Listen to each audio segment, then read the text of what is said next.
Iya. Wah, sharing is not turn on. Jadi saya nggak bisa sharing ya. Nggak apa-apa ya, untuk sementara mungkin saya juga tidak akan lama-lama. Baik, bisa merekam nggak? Merekam juga nggak bisa ya. Ini hostnya. Saya sudah merekam Pak, pakai rekam layar. Oke. Baik, terima kasih Bu Linda ya. Alhamdulillah. Baik, kita mulai saja Bapak dan Ibu. Bismillahirrahmanirrahim. Assalamualaikum warahmatullahi wabarakatuh. Waalaikumsalam warahmatullahi wabarakatuh. Dengan nama Allah yang Maha Pengasih dan Maha Penyayang, segala puji bagi Allah yang masih memberikan kita nikmat sehat, nikmat iman, nikmat umur, sehingga kita masih bisa berkumpul di ruang maya ini. Oh ya, saya juga baru di hadapan Bapak dan Ibu, jadi saya ucapkan salam kenal. Semoga Bapak dan Ibu bisa mengenal ya saya dan juga mengenal teman-teman lain ya. Baik, sebelum melanjut ke dalam perkuliahan, sama-sama kita membaca basmalah. Bismillahirrahmanirrahim. Ini ada alaya ya.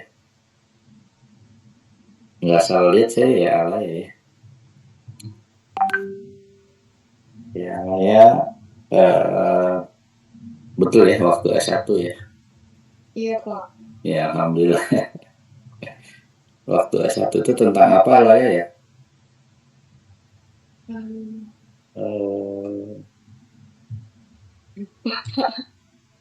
Tentang Aplikasi ya. kenapa Pak? Aplikasi. Oh, skripsinya iya. Apa namanya? Pengembangan aplikasi dalam masalah pemikiran kritis kalau nggak salah Pak. APK ya, APK atau apa sih waktu itu saya lupa juga. Iya, baik. Nanti kita sambil diskusi. Baik Bapak dan Ibu, saya mau absensi dulu, tapi karena nggak bisa share, saya hanya bisa lihat sendiri nih ya. Mohon dikonfirmasi yang dipanggil ya. Ibu Mariza Bintang Zumarnis, anak? Hadir Pak. Iya, sebentar ya, ini gimana caranya biar saya sambil bisa lihat Ibu, tapi bisa ini juga nih. Dibagi dua ya. Taruh, dibagi dua. Dah. Baik. Sudah ya. Mariza tadi yang mana ya? Bu Mariza masih. Oh, nggak kelihatan ya, emang mati videonya ya. Baik. Kemudian Bapak Muhammad Najib Siroj nih ya. Belum nampak ya? Tidak ada. Oh, oke, baik. Selanjutnya ada Ibu Ella Nurlaila. Mana Ibu Lela? Iya, Bapak hadir. Mana? Oh iya, ada ya. Oke. Salam kenal ya Bu Mariza, Bu Ella. kemudian Ibu Ya, Pak. Bu Nur Lailatul Kiram, nah ini Bu Lala ya. Ya, saya Pak. Ya, ya, baik. Terima kasih ya Bu Lala. Kemudian ada Pak Ahmad Sifaudin ya. Pak Ahmad Hadir Sifaudin. Pak, Masya Allah lagi di Mekah ini. backgroundnya aja Pak. Oh ya. Itu yang kecelakaan kena gimana itu kronologinya ya? Meninggal berapa orang itu kasihan? Informasi sih meninggal 6 orang. 6 orang ya. Itu mobil bisa kebakar gitu gimana sih? Kurang tahu deh Pak. Saya baru baca kebakarnya doang penyebabnya. Apa kok bisa sampai kebakar gitu ya? Baik ya, saya kenal Pak Ahmad ya. Kemudian Bu Anggita Rahmayani. Bu Anggita lagi di stasiun, Pak, lagi ngejar kereta, takut ketinggalan. Oh iya. Baik. Semoga selamat sampai tujuan ya, pulang kampung ya. Kemudian Ibu Nia Askia. Ada? Bu Nia. Mana? Oh iya ada ya. Oke. Alhamdulillah. Ini Bapak Ibu masih belum libur ya? Apa sudah libur semua? Belum Pak, di Belum sekolah saya ya. masih. Senin masih masuk. Masih sampai hari Kamis. Sampai Kamis ya. Iya. Berarti sama ya sebenarnya ya. Gua hampir juga tanggal 26 katanya gitu. Jadi ya udah kita tunggu. Ya salam kenal ya Bu Nia. Kemudian Pak Ahmad Mumtaz Anwari ya. Ya. Tidak ada, Pak. Ya baik, kita lanjut saja. Ibu Diah Ambarwati. Hadir, Pak. Alhamdulillah salam kenal Bu Diah. Salam kenal, Bapak. Iya. Kemudian Pak Lutfi Hanif Abdurrahim. Hadir Pak. Ya. Alhamdulillah. Lagi santai nih kayaknya nih Pak Lutfi. Salam kenal Pak Lutfi. Ibu, ya Ibu Linda. Ya ini juga. Iya Bapak saya. Salam kenal ya Bu Linda ya. Iya Bu Linda Bapak. sama Wanti ya. Kemudian Alaya, Ibu saya manggilnya Alaya aja. Ibu Alaya ya. Jangan udah nikah ini. Belum. Oh belum ya. Nikah nggak undang-undang ya. Masya Allah ya. Kemudian Ibu Maya Hania. Saya Pak hadir. Alhamdulillah ada ya Bu Maya. Kemudian Ibu, salam kenal ya Bu Maya. Iya Bapak. Ya, Ibu Nita Fauzia. Mana Ibu? Iya hadir Pak. Mana tuh? Mana sih? Oh itu ya. Oke. Salam kenal Ibu Nita. Terus ada Ibu Hermayanti.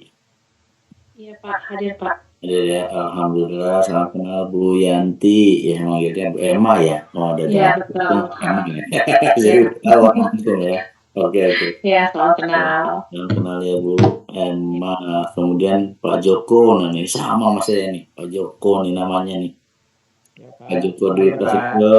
Ya salam kenal Pak Joko. Salam kenal juga Bapak. Terus ada terakhir Ibu Juni Sinta Pardede. Hadir Pak. Oke. Iya, oke salam kenal ya Bu Juni. Bu Juni ya. Bu Juni Sinta Pardede. Jadi ini hadir semua kecuali yang tidak hadir ya.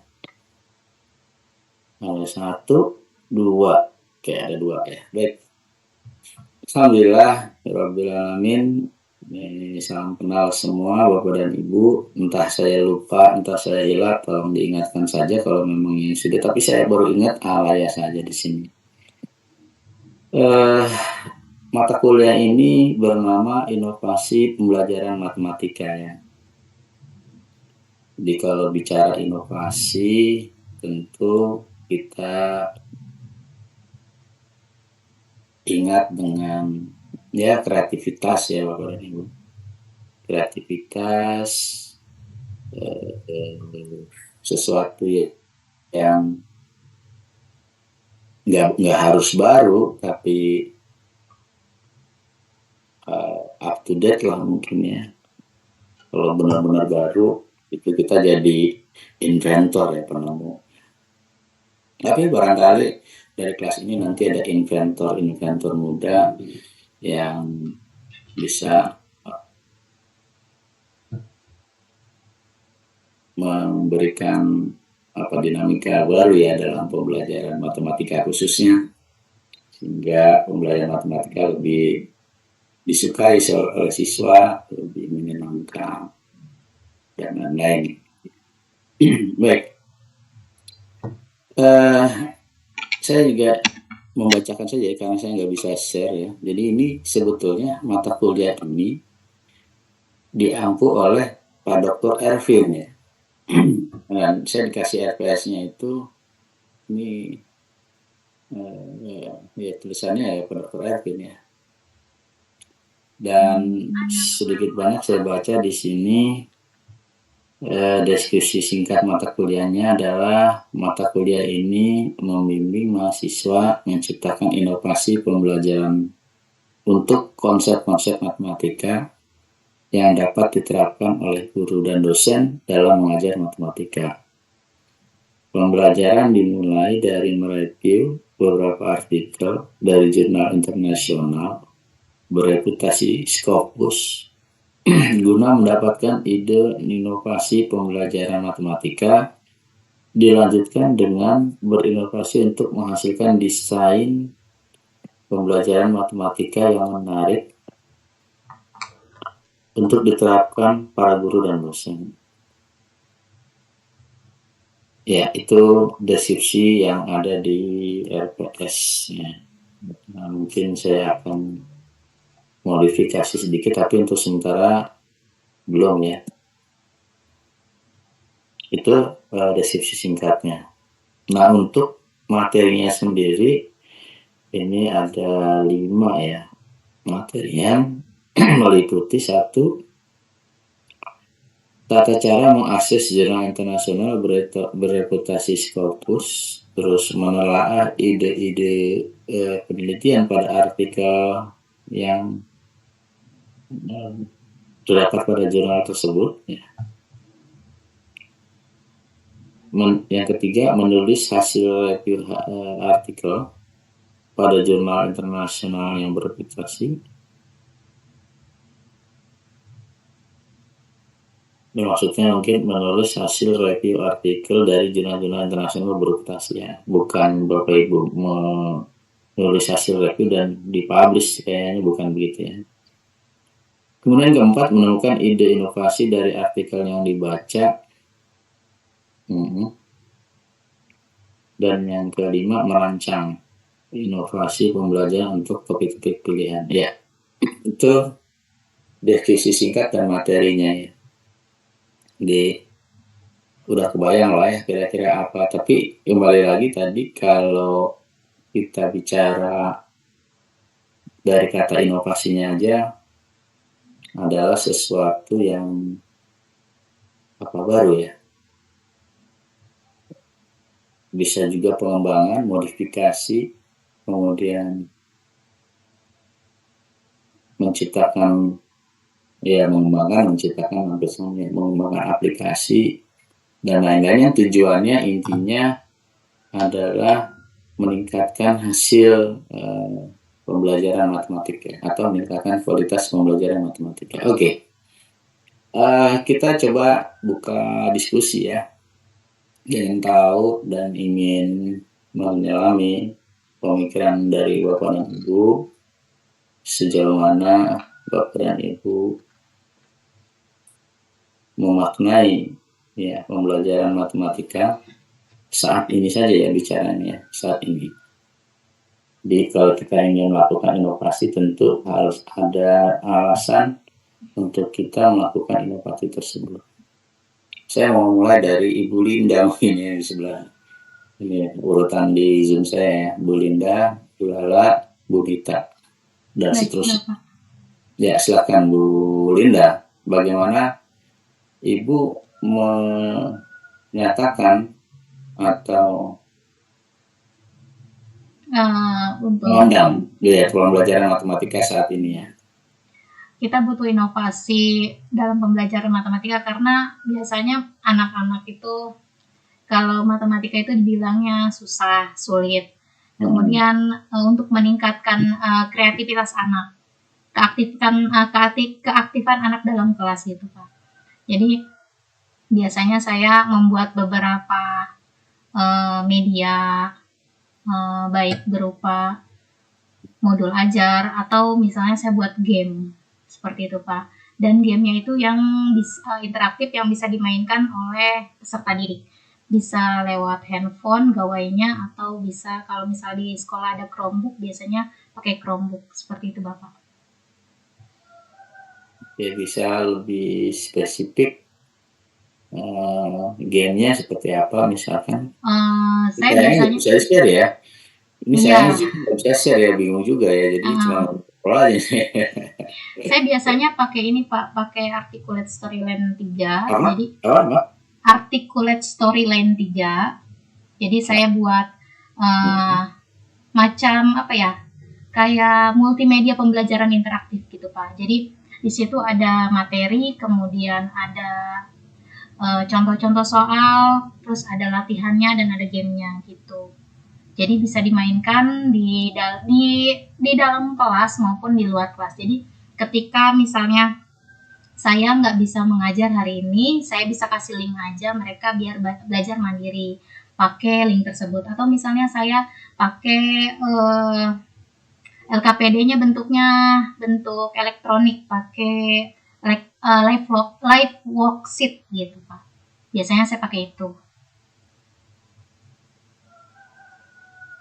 Oke.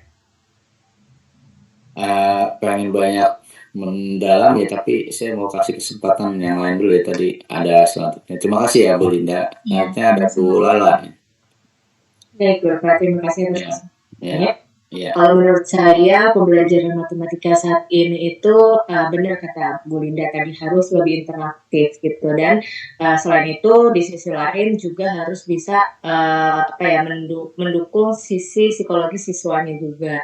Nah, kenapa pembelajaran harus interaktif? Karena pastinya untuk kita memberikan pemahaman yang lebih dalam. Kalau saya sendiri ya Pak, berdasarkan pengalaman saya yang sudah mengajar di SMK 2 tahun ini, melihat sebenarnya banyak sekali kemunduran dari peserta didik untuk di tingkat SMK, yang mana kemunduran ini bisa dibilang justru ada dari dasarnya. Kayak misalnya mereka masih bingung berapa 2 pangkat 3, ngitungnya masih 2 kali 3, terus juga kemudian berapa 1 ditambah setengah, dan lain-lain. Nah, kalau untuk sampai saat ini, jujur sebenarnya saya masih belum menggunakan banyak media interaktif di pembelajaran di kelas gitu, karena memang mereka untuk mengakses ke media tersebut justrunya malah pernah mencoba gitu, tapi malah akhirnya disalahgunakan, dalam arti ketika mereka diminta untuk mengakses aplikasi misalnya kayak Kahoot atau Quizizz dan segala macam, ujung-ujungnya mereka tidak ada rasa ingin untuk terlibat gitu. Akhirnya mereka memanfaatkan teknologi atau handphonenya buat bermain game saja dan yang lain gitu. Jadi saya mayoritas masih manual gitu Pak. Itu sih, jadi saya merasa matematika saat ini sebenarnya banyak kemunduran, dan saya pribadi masih berusaha menelaah apa yang emang harus dilakukan. Termasuk misalnya kemarin saya juga terakhir kan sedang proses publikasi artikel bersama Prof. Samsul. Apakah misalnya harus ada integrasi dengan mata pembelajaran lain, misalnya kayak STEM, Sains, Teknologi, Engineering, Matematik, dan lain-lainnya, kayak gitu sih Pak. Wow. Oke, jadi emang kalau di SMK itu ada kemunduran ya. Kasihan juga sebenarnya.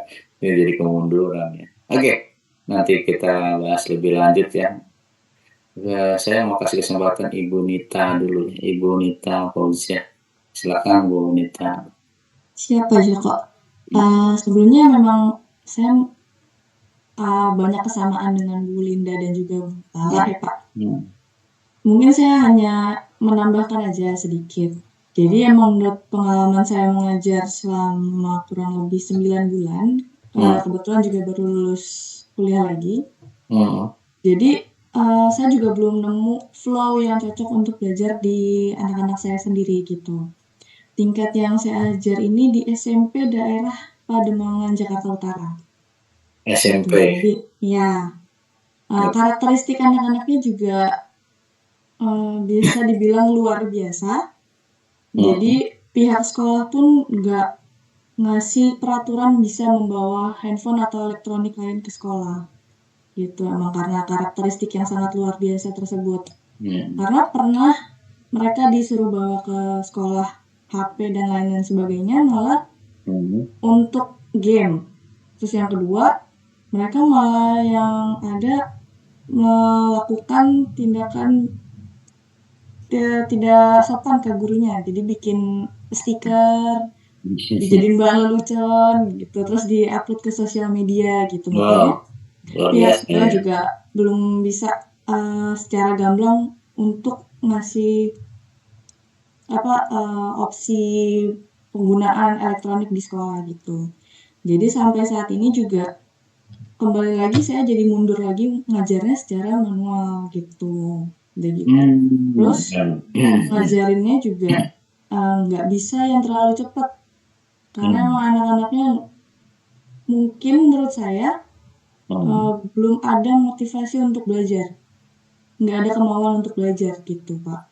Kalau boleh tahu tuh di negeri apa swasta? Di swasta Pak kebetulan. Pademangan swasta lagi ya? Iya, jadi emang sangat luar biasa ya Pak. Nggak pindah aja itu? Aduh pindah kemana nanti aja deh Pak.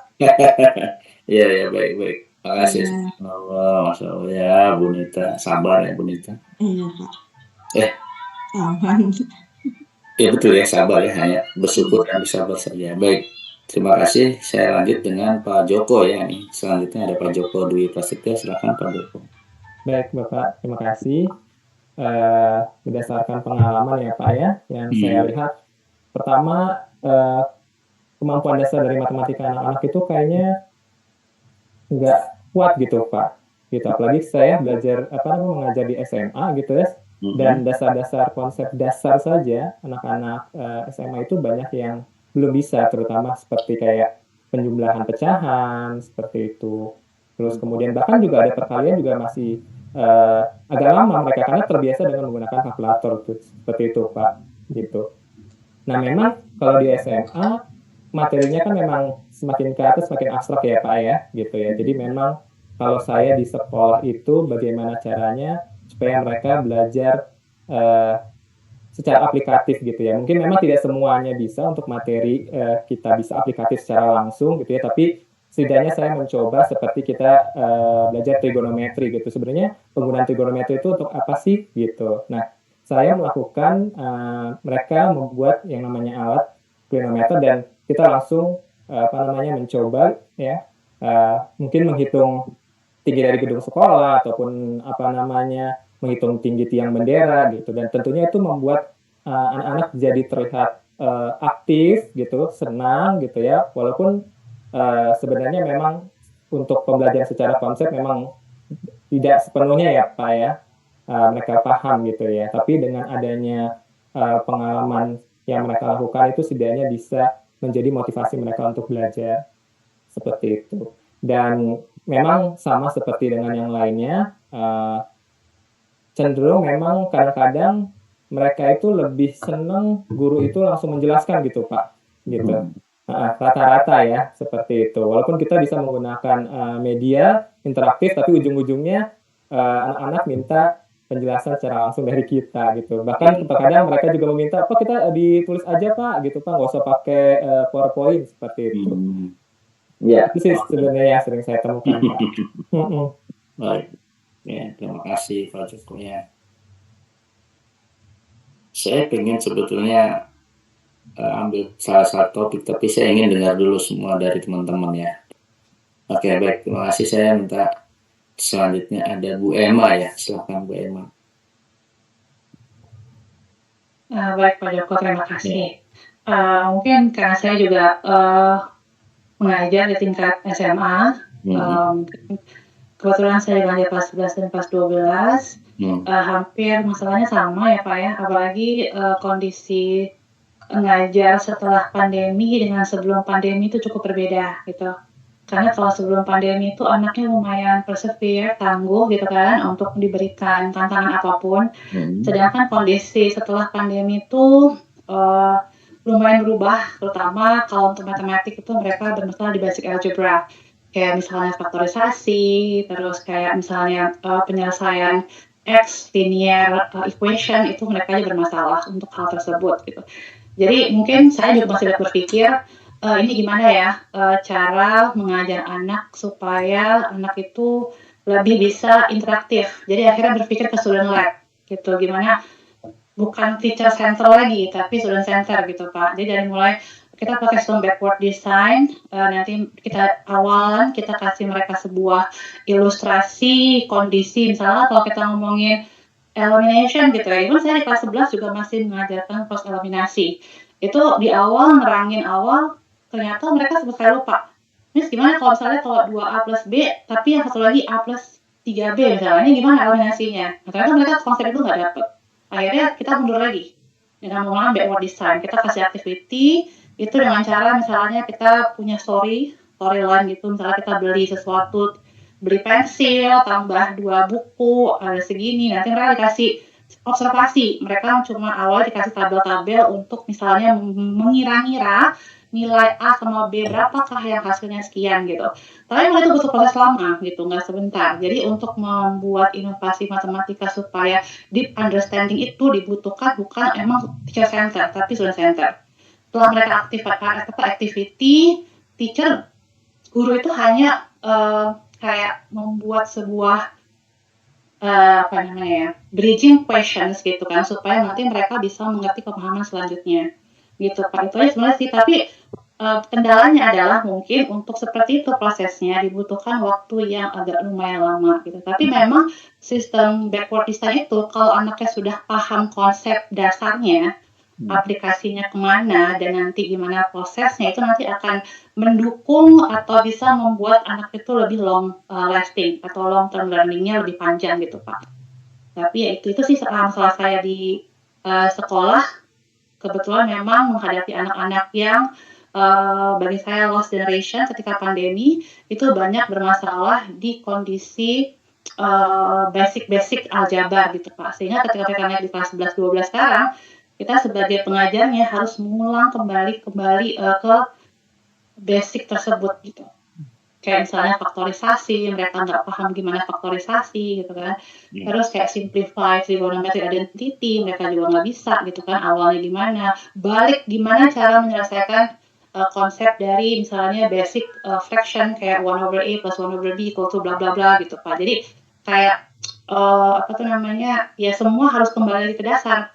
Nah itu yang saya pikirkan, inovasi apa yang paling bagus buat mereka supaya mereka bisa ingat atau bisa membuat basic algebra itu menyenangkan, sehingga untuk masuk ke soal yang lebih tinggi itu juga lebih menyenangkan. Nah, one of the method itu yang saya pakai adalah si backward design tadi Pak. Tapi nggak semua topik bisa gitu, hanya beberapa topik aja yang bisa, seperti itu. Ya, baik Bu Amaya. Ada Awigin ya, Awigin. Deep learning yang baru-baru ini. Kita lupa sama di Tauhid ya. Baik, terima kasih Bu Emma ya. Kita nanti lanjut dengan pembahasan, kita pilih lah nanti ya. Kalau Bapak Ibu tidak terlalu mepet waktunya, kita lanjut dengan Pak Lutfi Arnif Abdurrahim. Silakan Pak Lutfi. Ya baik, terima kasih Pak sampaikannya. Jadi untuk yang saya alami gitu Pak ya, sebenarnya saya dulu ketika S1 pernah dapat ujangan gitu dari dosen saya gitu ya, bahwa sebenarnya siswa itu sebenarnya ketika belajar matematika, karena matematika itu sifatnya abstrak gitu ya, antara siswa dan paham itu ada miss di sana. Harusnya ada sesuatu yang bisa menjembatani antara siswa dan paham gitu. Dan ternyata memang ujangan itu, dan pada akhirnya ketika saya mengajar itu saya mengalami gitu, siswa itu banyak yang merasa sulit paham gitu. Tapi ketika ditanyakan, kamu senang nggak belajar matematika? Senang Pak, senang mereka itu belajar matematika. Tapi kalau nggak paham itu mereka nggak senang jadi. Nah Jadi dari sini tuh saya sebenarnya karena saya baru lulus juga gitu Pak ya. Di sini saya masih meraba-raba gitu Pak. Kira-kira gimana sih cara biar anak ini senang gitu belajar apa bukan senang, bisa gitu, bisa paham gitu belajar matematika gitu ya. Nah, apa namanya, mungkin yang masih sering saya gunakan gitu ya di ketika mengajar tuh memang masih teacher center gitu Pak ya.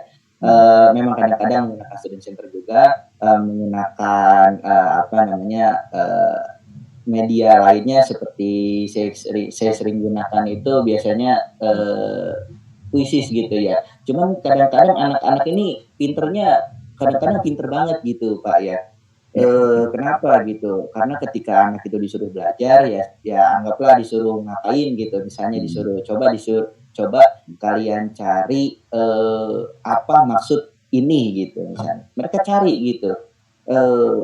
Beberapa buka yang lain gitu. Ada aja yang apa namanya nggak kepantau gitu. Pas kepantau, nah itu buka apa tuh? Baru dia selesai gitu. Ditanya kamu udah ini belum, udah dicari belum Pak, terus dari tadi ngapain aja. Nah itu yang jadi masalah gitu.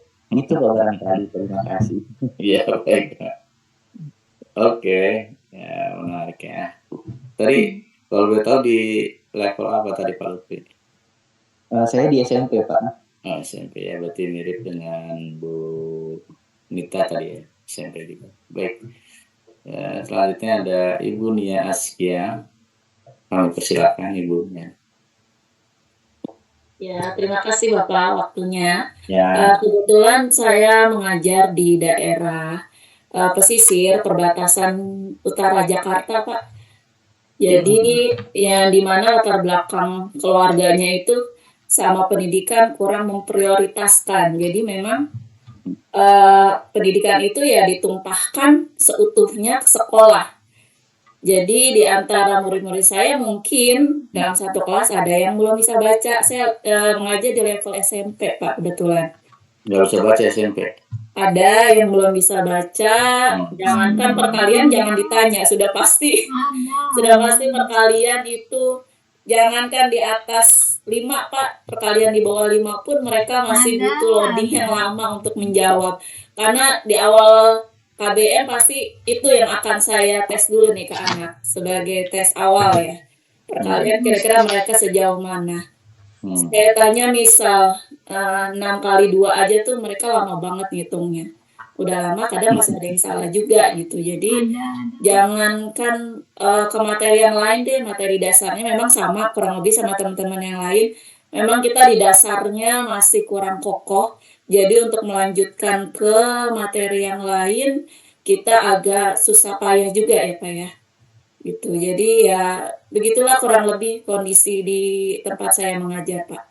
Gitu. Jadi mungkin sekali-kali saya menyelipkan ada beberapa menggunakan kuisis, kadang juga beberapa kali kita praktek di keseharian, beberapa kali hanya selang-seling aja supaya anak-anak tidak bosan gitu Pak.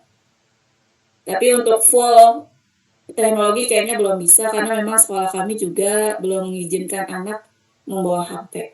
Karena anak SMP sepertinya kalau membawa HP ke sekolah belum bisa bijak gitu Pak. Makanya di sekolah tuh mereka kadang kebablasan. Kita di depan cuap-cuap, mereka dengan enaknya semua nunduk, mengheningkan cipta. Dan apa kan HP gitu, melihat HP.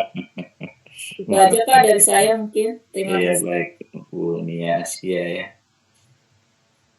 Oke, saya lanjut sama Ibu Maya Hania Salsabila ya.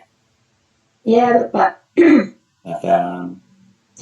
Ya, sebelumnya mungkin permasalahannya masih sama dengan yang lain. Karena pada dasarnya seperti ada gap gitu Pak. Ketika COVID dan sebelumnya seperti tadi yang dijelaskan sama Bapak Ibu. Sebelum COVID mungkin agak lebih mudah, setelah COVID ini banyak sekali ketertinggalan. Seperti yang tadi bilang juga, konsep-konsep dasar yang belum bisa dipahami, ketika ditanya yang belum paham, nggak tahu juga yang mana yang belum paham. Jadi kita, khususnya saya bingung juga untuk dari awal banget atau seperti apa. Karena ketika ditanya yang mana yang belum dipahami, mereka juga nggak bisa jawabnya Pak, bingung jawabnya yang mana yang belum paham seperti itu.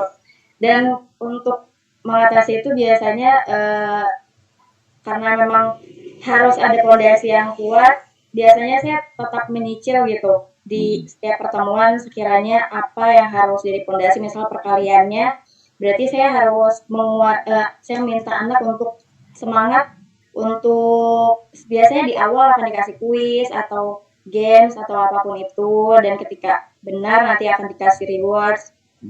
Itu menurut saya bisa gitu Pak, bisa meningkatkan semangat anak walaupun tidak semuanya. Dan juga biasanya karena kan kalau sekarang itu bahasanya Gen Alpha ya Pak, kadang-kadang bahasa mereka dan bahasa kita tuh berbeda gitu. Nah, saya mendekati mereka dengan saya belajar kira-kira bahasa mereka itu seperti apa, misal Riz atau Sigma, dan ketika mereka bisa menjawab dan saya memberikan pujian, wah kamu Riz ya, mereka tuh senang sebenarnya Pak dengan kita, oh ternyata Miss-nya tahu nih apa yang aku tahu sekarang, mereka senang seperti itu. Cuman ada saatnya mereka juga masih kurang dalam beberapa poin-poin yang harus dipelajari. Seperti itu, Pak. Oke. Terima kasih, Pak. Oke, terima kasih juga. Selanjutnya ada, loh, kok ini berubah posisi ya? Ya tadi langsung, oh Bu Emma matiin itu soalnya. Saya lanjut ke Bu Ella Nurlela ya, silakan. Bu Ella. Ya, terima kasih Bapak. Assalamualaikum warahmatullahi wabarakatuh. Waalaikumsalam warahmatullahi wabarakatuh. Nah, selama hampir 21 tahun saya mengajar. Masya Allah, 21 tahun lah. Ya, oke. Jadi di 3 tempat yang berbeda, sepertinya pembelajaran matematika itu yang paling berat itu mengubah mindset siswa. Kalau matematika itu tidak susah gitu, matematika itu mudah gitu. Terus sama seperti teman-teman yang lain, kendalanya memang di backgroundnya kebetulan saya honor di swasta tuh sampai 14 tahun, sekolah swasta dengan latar belakang keluarga yang memang tadi dikatakan dunia kurang memprioritaskan pendidikan. Kemudian 16 tahun juga di SMP negeri, tapi SMP negerinya yang perbatasan antara Jakarta dan Tangerang. Jadi benar-benar hampir sama lah dengan situasi siswa di swasta. Gitu. Kemudian saya diangkat jadi P3K di dekat rumah di Perum yang dulunya itu SMP yang terkenal SMP favorit, tapi karena sistem zona, alhasil anaknya pun sama dengan yang di pesisir itu gitu. Maksudnya yang di perbatasan. Jadi memang mindsetnya, latar belakang keluarga. Jadi kita penguasaan terhadap kelas, kemudian kita lebih mengenal siswa itu lebih penting sebelum kita menyampaikan materi kalau menurut saya. Dan kebetulan saya di tingkat SMP dan tidak boleh bawa handphone sama dengan dunia, dengan memang tiga sekolah itu memang yang tempat saya mengajar tidak memperbolehkan bawa handphone karena ya tadi anak SMP itu belum bijak lah menggunakan handphone. Jadi saya terkadang supaya tidak bosan sih ya kadang pakai quizzes, pakai word wall, tapi saya lebih sering membawa anak-anak di kehidupan nyata. Jadi materi dikaitkan dengan kehidupan nyata. Dan itu lebih kena sih kalau menurut saya. Itu aja Bapak. Terima kasih. Wassalamualaikum warahmatullahi wabarakatuh. Waalaikumsalam. Terima kasih Bu Ella ya. Subhanallah ya. 30 berapa tahun tadi? 21 tahun tadi ya? Iya, 21 tahun Bapak. 21 tahun ya. Insyaallah ya. Baik. Tentu ini bukan kaleng-kaleng ya. 21 tahun itu waktu yang sangat lama ya. Kita lanjut ke Ibu Alaya. Ibu Alaya. Iya Pak. Belum nikah kan ya? Belum. Ya semoga nih bulan Ramadan doanya dimakbul ya. Ya nanti aja Pak. Silakan. Ya.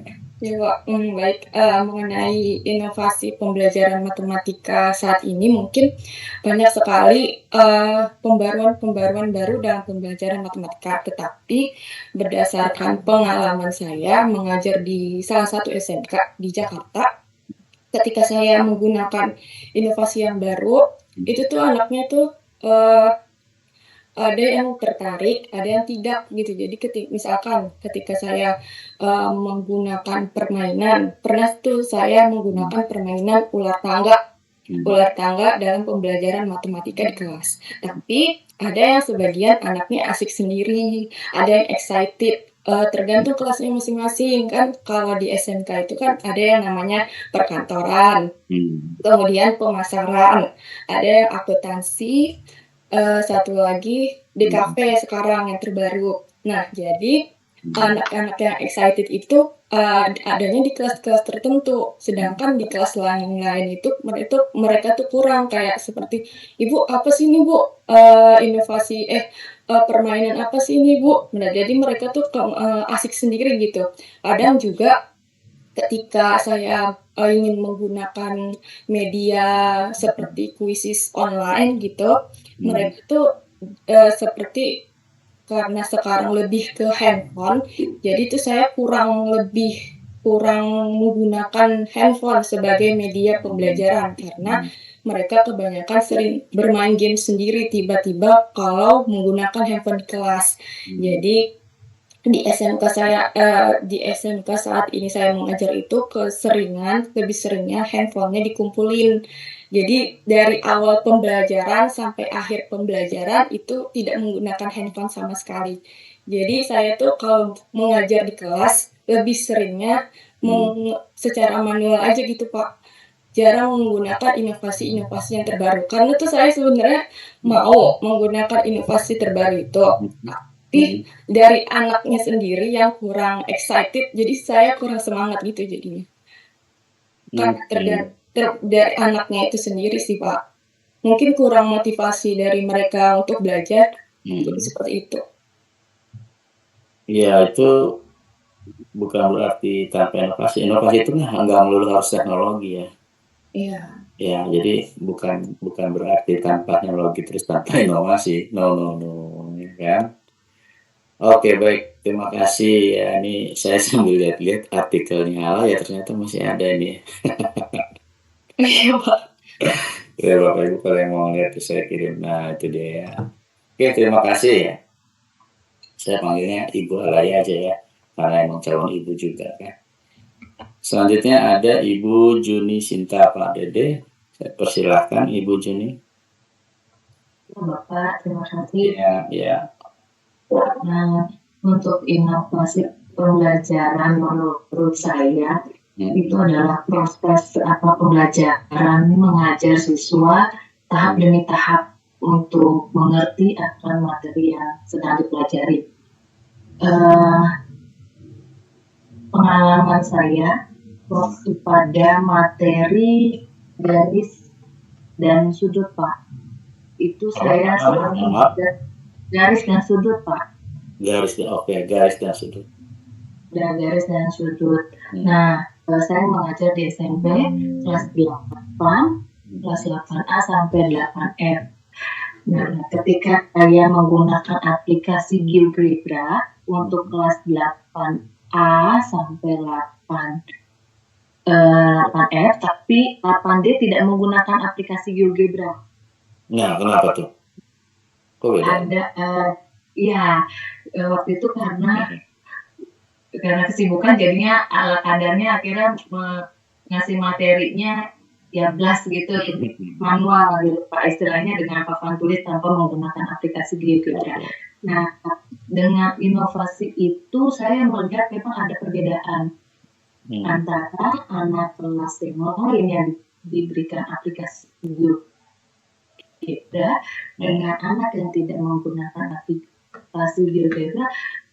Pola pikirnya ketika saya mau menentukan sudut bertolak belakang lebih cepat anak-anak yang menggunakan aplikasi GeoGebra untuk melihat inovasi yang saya saya sudah alami ya Pak. Gitu. Tapi memang selama saya mengajar 17 tahun tergantung dengan materi. Tergantung dengan materinya. Materi ini bisa menggunakan aplikasi teknologi atau dengan cara manual saja di papan tulis. Mungkin itu inovasi yang pernah saya lakukan di sekolah saya, berbagi saja tentang inovasi yang saya berikan. Terima kasih Bu. Ya Bu Juni Sinta Pak Dede ya. Insya Allah ya 17 tahun, tadi Bu Ella 21. Ini kelipatan 3 kelipatan 7 ya. Oke. Selanjutnya lah ini berubah posisi ya. Sekarang siapa nih? Tadi Bu Emma udah kan, Bu Ella. Oh Bu Dia tadi udah belum ya? Bu Dia Ambarwati. Oh ini belum ya? Bu Dia dulu deh. Misalnya berubah posisi ya. Oke, silakan Bu Dia Ambarwati. Baik, terima kasih Pak Joko. Mungkin permasalahannya tidak jauh berbeda dengan teman-teman yang lain, yang mana siswa di sekolah saya menganggap matematika itu sangat sulit. Mungkin karena kurangnya motivasi dari diri mereka. Kemudian yang saya temukan mungkin ya dari siswa kelas 7 dan 8, karena kebetulan saya mengajar SMP, kendalanya adalah siswa ini masih banyak yang belum bisa penjumlahan, perkalian, pembagian gitu. Bahkan saya kadang bertanya-tanya gitu, selama di SD-nya bagaimana gitu Pak, di kelas 7 kok saya siswa baru gitu ya, kelas 7 masih belum bisa perkalian dan pembagian. Seperti itu. Kemudian inovasi pembelajarannya, mungkin kadang saya selang-seling juga selain mengajar secara manual menggunakan quizzes, word wall, math playground dan lain-lain. Mungkin terkendalanya karena siswa di sekolah saya juga tidak diperbolehkan menggunakan handphone untuk dibawa ke sekolah, seperti itu. Ya, baik, terima kasih ya Bu Dia. Di miris juga ya, sama dengan Bu dari yang SMK tuh, Bu Ella ya. SMK nggak bisa operasi hitung. Iya. Ya Allah. Ya. Kita lanjut ke Pak Ahmad Sifaudin ya. Ya, silakan Pak Ahmad. Assalamualaikum warahmatullahi wabarakatuh. Izin Pak. Assalamualaikum warahmatullahi wabarakatuh. Kebetulan saya ngajar di sekolah SMK swasta yang ada di Tangerang. Terus kemudian permasalahannya nggak jauh beda sama seperti Bu Lala atau guru-guru yang lain. Tapi kalau misalkan di sekolah saya itu justru permasalahannya itu lebih kompleks banget, karena siswa itu rata-rata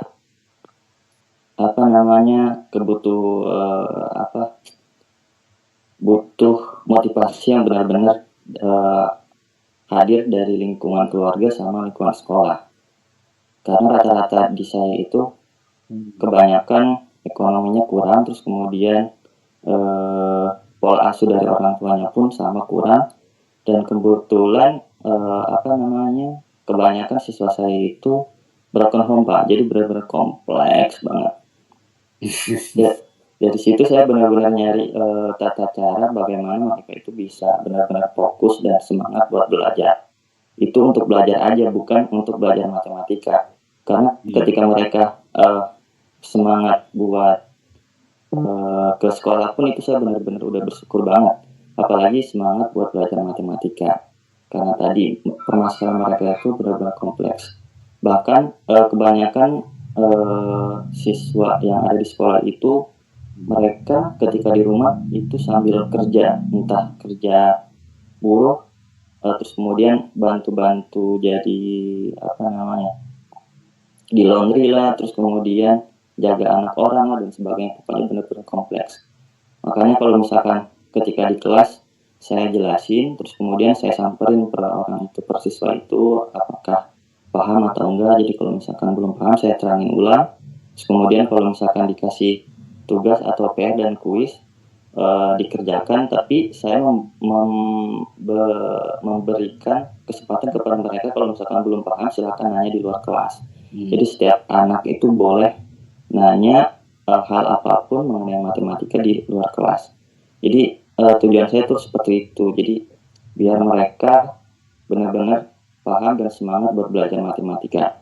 Terus kenapa saya benar-benar bersyukur banget kalau misalkan anak itu semangat belajar matematika, karena rata-rata anak atau siswa yang sekolah di sekolah SMK swasta ini kebanyakan niatnya itu untuk dapat ijazah dan kemudian kerja, Pak. Jadi kalau misalkan untuk belajar itu mereka malah di nomor 2-kan. Makanya saya selalu kasih motivasi buat mereka bahwa ini itu fungsinya buat ini loh nanti ketika kerja, terus pelajaran ini buat ini loh ketika daftar kerja. Jadi benar-benar saya sisipkan dan saya integrasikan antara pembelajaran matematika ketika mereka kerja atau ketika mereka itu PKL. Jadi benar-benar saya sisipkan biar mereka itu benar-benar semangat buat belajar matematika. Mungkin seperti itu aja Pak dari saya. Baik, terima kasih ya Pak Syafuddin, Pak Ahmad Syafuddin. Ya, ini sepertinya sudah hampir semua ya, kecuali Bu Mariza BZ ya. Mariza BZ mungkin mau ikut berdiskusi juga. Boleh Pak, terima kasih Pak Joko. Mohon maaf kalau misalkan kan karena lagi kurang sehat. Ya untuk permasalahan tadi kan Bu Dia kan bilang ya untuk ini gimana nih pengajaran guru SD-nya gitu. Nah karena berhubung saya ngajar di SD, ada gabungan, ada ininya Pak ya. Jadinya pas waktu saya bedah buku sama kayak editor-editornya, kayak misalnya sama Erlangga, sama Pak Dre dan lain-lain, bahkan saya juga komplain kenapa materinya ini malah mundur seperti di kelas 4 dan 6 kayak mengurutkan puluhan ribu, itu kan sedangkan itu di pelajaran kelas 2 atau kelas 3 gitu. Di kelas bawah ya. Benar. Nah, kata editornya malah itu tuh emang dari pendidikannya, dari kurikulum di pendidikannya. Nah, makanya saya bingung Pak untuk sekarang ini kenapa malah mundur bukannya malah maju. Dan saya juga komplain jadinya guru kelas 6 ini termasuk saya itu ngos-ngosan untuk mengajarkan di ujian sekolahnya. Banyak banget pelajaran yang dipangkas. Kayak misalkan untuk skala, pecahan, itu malah banyak banget yang intinya malah dipangkas sama pemerintah. Dan makanya kan editor-editor juga nggak bisa untuk menjawab untuk spesifiknya karena emang itu dari dinasnya Pak. Itu gimana tuh ya? Itu gimana tuh? Saya juga baru dengar itu. Itu kalau yang ini yang dipangkas itu argumentasinya apa tuh? Kalau itu sih saya nggak tahu sih Pak. Nggak tahu ya. Dari pemerintah emang katanya dari pemerintahnya itu seperti itu, editor hanya mengikuti pemerintah, jadinya untuk mengeluarkan bukunya itu seperti itu. Ya baik. Oke Bu Mariza, ini unik juga. Terima kasih Pak. Ya sama-sama Bu Mariza. Bapak dan Ibu sekalian yang saya hormati, kita sudah sama-sama mendengar, ya mungkin ini seperti terdengar keluh kesah ya, tapi tujuannya bukan untuk meratapi atau bersedih hati, tapi kita ingin membongkar yang kemudian kita cari tahu sebetulnya apa sih penyebabnya. Oke, jadi masing-masing ini bervariasi kalau saya dengar ya. Ada yang bermasalah secara kognitif dari level sebelumnya, ada yang bermasalah secara afektif ya, intinya kan gitu ya. Psikomotorik kan yang masalah kayaknya ya. Jadi antara kognitif sama afektif aja nih masalahnya di dua nih ya. Oke, sekarang apa setelah saya dengarkan ini semua? Saya berharap satu, Bapak dan Ibu itu mulai meluruskan niat dulu ya. Ini bisa jadi urusan duniawi, ini bisa menjadi urusan akhirat ya. Dua hal yang kalau kita nggak hati-hati, kita hanya dapat dunia saja ya. Pendidikan ini kan erat dekat ya, dengan urusan akhirat ya. Karena ketika Bapak Ibu memberikan inspirasi, teladan, dan kemudian siswa-siswinya mencontoh dan melaksanakan, Bapak Ibu dapat pahala ya. Itu pasti itu. Saya yakin itu ya. Jadi, saya ngikutin guru saya dulu nih. Dan itu baik buat kehidupan saya. Guru saya dapat pahala. Itu saya yakin kalau guru saya dulu niatnya betul ya. Jadi, itu dulu yang harus diluruskan. Ini kan bisa dunia, bisa akhiratnya. Sekarang kita bicara dari dua sisi Bapak Ibu. Poin pentingnya adalah sama-sama kita ingin niat beribadah melalui pendidikan dengan membantu memecahkan permasalahan yang ada di kelas masing-masing nih. Ya kan? Jadi Bu Linda dengan permasalahan tersendiri, Bu Lala dengan permasalahan sendiri, Bu Nia dan Bapak Ibu yang lain permasalahan sendiri. Jadi luruskan niat dulu. Dari semua permasalahan yang ada, ini juga penting ya Bapak dan Ibu. Ya saya mau izin bertanya, Bu Juni Sintapa Dede ini Muslim atau non Muslim ya? Suaranya di bed. Non Muslim Pak. Non Muslim. Oke, nggak apa-apa ya dengerin saya ceramah Muslim ya. Iya nggak apa-apa. Karena ya aman. Aman ya, baik. Dari semua masalah ini ada satu yang jangan sampai terlewat nih Bapak Ibu ya. Ini kadang seperti sekuler, terpisahkan, padahal tidak ya. Jadi ajarkan siswa-siswa kita itu selalu ajarkan siswa-siswa kita itu untuk mengenal Allah ya kalau dalam Islam ya. Itu yang pertama, karena dari sini bisa menjadi sumber obat kalau dilakukan atau sebaliknya kalau tidak dilakukan. Jadi itu menurut saya salah satu hal yang harus dimunculkan.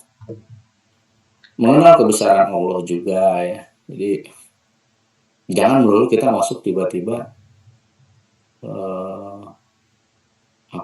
kalau marah-marah gitu ya, karena kesel, nggak ngerti-ngerti diajarin, ya tujuannya nggak tercapai, ya itu mungkin manusiawi, tapi ada hal tadi yang perlu kita tetap munculkan, yaitu kita kenalkan siswa kita dengan kebesaran Allah. Untuk apa dia hidup, ya kan? Kan kalau kita ditanya untuk apa hidup, kan itu juga pertanyaan yang sederhana tapi bingung jawabnya kalau mereka nggak mampu menjawab gitu. Sehingga dari dia mengenal Allah, mengenal dirinya sendiri, bisa mulai memahami, oh ya tujuan hidup saya ngapain dan saya harus apa gitu ya. Itu perlu dimunculkan di luar dari masalah-masalah yang tadi ya, karena emang hidup itu pasti ada masalah. Dan ajarkan kepada anak-anak kita juga bahwa tidak ada manusia yang tidak diberi masalah selama dia hidup. Jadi kalau dikasih masalah matematik, ilustrasinya yaitu masalah hidup, sama aja. Mau kamu di SD, SMP, SMA, perguruan tinggi, di masyarakat pasti ada masalah. masalah itu tidak akan ada lagi ketika kita udah meninggal. Jadi itu juga salah satu cara kita untuk mengingatkan.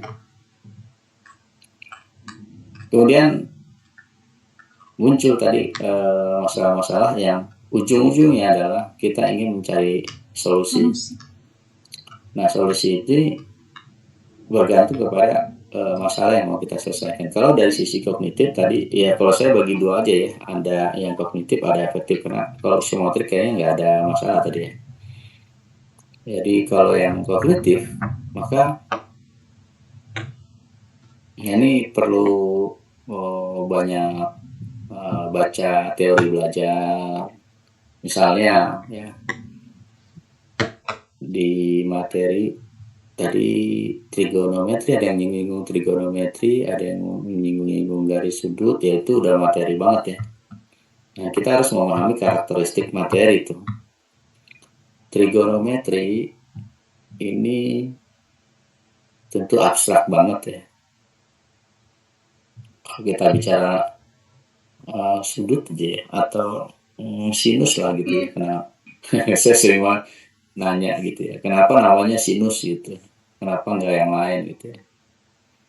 Karena dari situ aja kita perlu menelaah kan, ya berarti mau nggak mau harus baca sejarah dari trigonometri, istilah-istilah di trigonometri. Nah, ada kayak gitu ya, jadi nggak ujuk-ujuk langsung ingin anak kita ngerti tentang trigonometri tanpa dia mengenal simbol, istilah. Jadi dari hal yang sederhana. Begitu juga dengan garis dan sudut. Ya mungkin terlihat lebih sederhana kalau garis, ya udah lurus aja gitu ya kalau yang linear kan. Tapi garis itu kan nggak melulu harus lurus kan. Bisa aja dia melengkung. Sudut pun bisa bervariasi. Jadi karakter-karakter itu yang perlu kita cermati ya Bapak Ibu, untuk bisa kita cari dengan apa kita mau ngajarin materi ini gitu ya. Dan teknologi nggak harus ya, nggak harus. Zaman dulu teknologi itu belum ada, nggak ada. Apalagi di Jawa Barat ya sekarang kembali lagi ke kapur Bapak Ibu. Itu kami Gubernur Jawa Barat tuh udah bilang gitu, kembali lagi ke kapur. Ya, memang nggak ada masalah dengan kapur sebenarnya. Malah lebih terasa goretan tangan siswa dan guru ketika belajar itu jadi terasa gitu ya. Jadi bisa dengan cara yang lain, nggak melulu tentang teknologi. Malah lebih kreatif ya, karena belum ada teknologi akhirnya bikin alat-alat secara manual gitu. Oke, itu gambaran secara general terkait permasalahan yang disampaikan barusan ya oleh Bapak Ibu sekalian.